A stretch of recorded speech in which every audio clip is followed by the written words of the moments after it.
उसमें से कुछ ढूंढ के लाए हैं आपके लिए अंश। ये थोड़ी बहुत खबरें, इसी से काम आज चलाइए। आइए, तब तक हमारे एक्सपर्ट्स हमारे साथ कार्यक्रम में हो चुके हैं शामिल। ये सचिन जी की तरफ से भी आ रही है, बिल्कुल उनके लिए तैयार है BTS डबल टी का।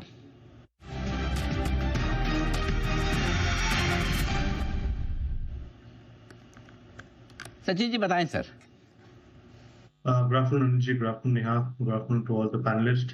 अनिल जी, यहाँ पर एक्साइड में लगभग 17 हफ्तों के कंसोलिडेशन का ब्रेकआउट कंफर्म हो रहा है। जिस तरीके से इसने अपने 50 वीक एक्सपोनेंशियल मूविंग एवरेज को पार कर दिया है, एक ओपनिंग इसने काफी शानदार रखी है इस पर्टिकुलर लेवल के ऊपर। एंड मुझे लग रहा है जिस तरीके से 400 का जो हर्डल था वो भी अभी अभी पार हुआ है, तो एक काफी बड़े लंबे तेजी के लिए वेल पोजिशन हो चुका है।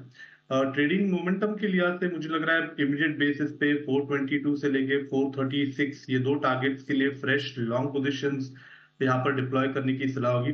स्टॉप लॉस आपको लगभग अराउंड 396 पे ही लगाना है ऑन क्लोजिंग बेसिस, एंड खरीदारी के मौके ढूंढने हैं एक्साइड के फ्यूचर्स में।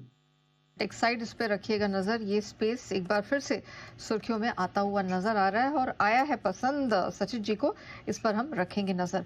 ये सचिन जी की भी राय जान लेते हैं बिगुल के बाद BTS डबल टी।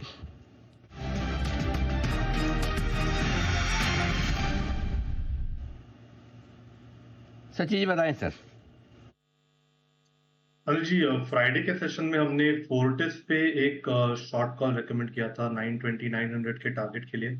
ऑलमोस्ट वो टारगेट्स यहाँ पर हासिल हुए हैं, बट मुझे लग रहा है यहाँ पर अपोलो हॉस्पिटल में भी उसी दिन एक सिग्निफिकेंट प्राइस डेवलपमेंट हुई थी 70 980 के आसपास। मुझे लग रहा है जो स्विंग बनाया है, आई थिंक वो एक नियर टर्म स्विंग बन सकता है on the higher side, and एक करेक्टिव एक्शन यहाँ पर एक्सपेक्टेड थी। तो आज के सत्र में जिस तरीके से प्राइस एक्शन हुई इवॉल्व हो रही है, मुझे लग रहा है एक फ्रेश डाउनसाइड यहाँ पर ओपन होते हुए नजर आ रही है।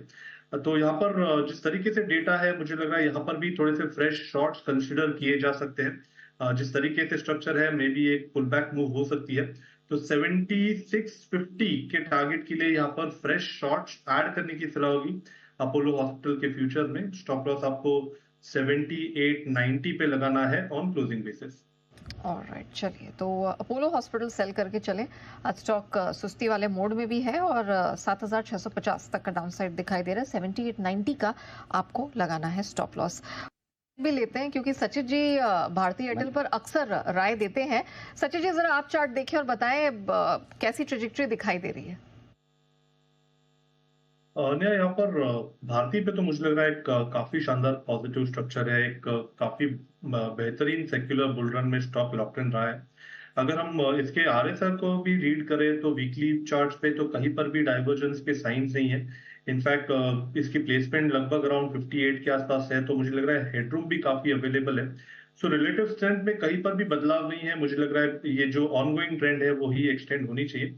मोमेंटम के लिहाज से एक इमीडिएट हर्डल जरूर है 1950 के आसपास। मुझे लग रहा है वो पार होने के बाद 2060 से लेके 2100 तक की एक रैली भी बन सकती है। तो डेफिनेटली इसे बाय ऑन डिक्लाइंस की रणनीति में ही रखना है।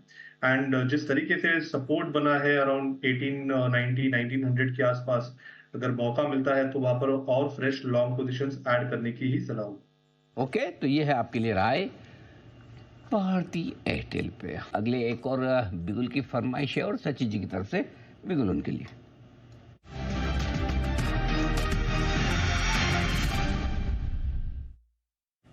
सचिन जी बताएं सर। अनिल जी, यहाँ पर कोटक महिंद्रा बैंक में मुझे लग रहा है प्राइस में थोड़ी सी अच्छी स्टेबिलिटी है। फ्राइडे के सेशन में हमने एक काफी शार्प डिक्लाइन यहाँ पर विटनेस किया था 1980 के आसपास। इसने एक स्विंग लो बनाया था। वो स्विंग लो आज काफी अच्छी तरह डिफेंड हुआ है, वहीं से क्लोजिंग भी थोड़ी सी बेटर होते हुए नजर आ रही है। हो सकता है कि अगर आज की क्लोजिंग ऐसी ही हो जाए तो एक homing pigeon kind of reversal pattern यहाँ पर कैंडल स्टिक्स पे एग्जिबिट हो, एंड उसके वजह से मुझे लग रहा है एक अच्छा पुल बैक बन सकता है काउंटर में। तो यहाँ पर कोटक महिंद्रा बैंक के फ्यूचर्स में खरीदारी करने की सलाह होगी। स्टॉप लॉस आपको 1976 पे लगाना है ऑन क्लोजिंग बेसिस। पहला टारगेट होगा अराउंड 2020 का, पोजिशनल टारगेट होगा अराउंड 2060 का। ओके, तो ये है आपके लिए कोटक बैंक के फ्यूचर्स में खरीदारी करने की राय। बड़े दिनों बाद इस स्टॉक पर किसी का मन आया है खरीदारी करने का, नहीं तो धन्यवाद देने का समय। कुणाल जी, राकेश जी, सिद्धार्थ जी और सुमित जी का बहुत बहुत शुक्रिया। धन्यवाद सुदीप शाह साहब, सच्चिदानंद उत्तरकर साहब और आशु मनान साहब का भी बहुत बहुत शुक्रिया आज हमारा साथ देने के लिए। ओके, आप सभी से लेंगे विदा, मुझे और नेहा को इजाजत दीजिए। नमस्कार।